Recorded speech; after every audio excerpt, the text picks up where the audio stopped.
নমস্কার, গুরুকৃপা চ্যানেলে আপনাদের সকলকে জানাই সাদর আমন্ত্রণ। এই ধরনের শাস্ত্রকথা জানার আগ্রহ থাকলে সবার প্রথমে চ্যানেলটিকে সাবস্ক্রাইব করে রাখবেন। ভালো লাগলে অবশ্যই একটি লাইক, কমেন্ট, শেয়ার করবেন। জয় গুরু। সূর্য যখন মকর রাশিতে প্রবেশ করে তখনই হয় মকর সংক্রান্তি, আর সেই সময় থেকেই উত্তরায়ণ শুরু হয়ে যায়। এই উত্তরায়ণকে দেবতাদের দিন বলা হয়, আর দক্ষিণায়নকে রাত বলা হয়।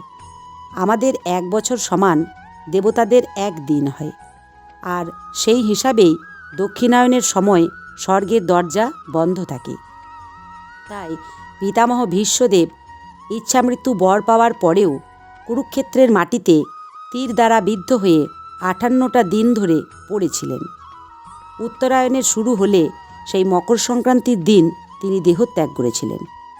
তাই এই দিনটির অনেকখানি মাহাত্ম্য রয়েছে।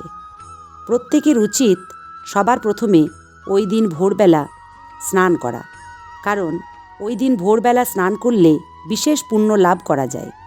সেই কারণে মকর সংক্রান্তির দিন আপনারা প্রত্যেকেই দেখে থাকবেন কত মানুষ দূর দূরান্ত থেকে গিয়ে গঙ্গায় স্নান করে।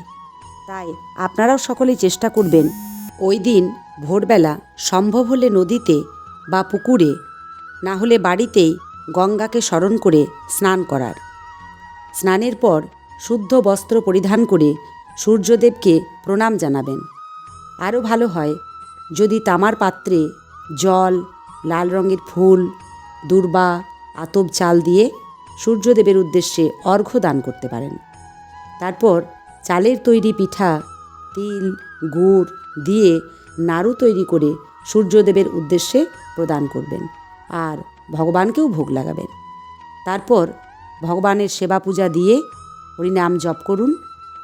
ওই দিনের আরও একটি বিশেষ মাহাত্ম্য রয়েছে দানের।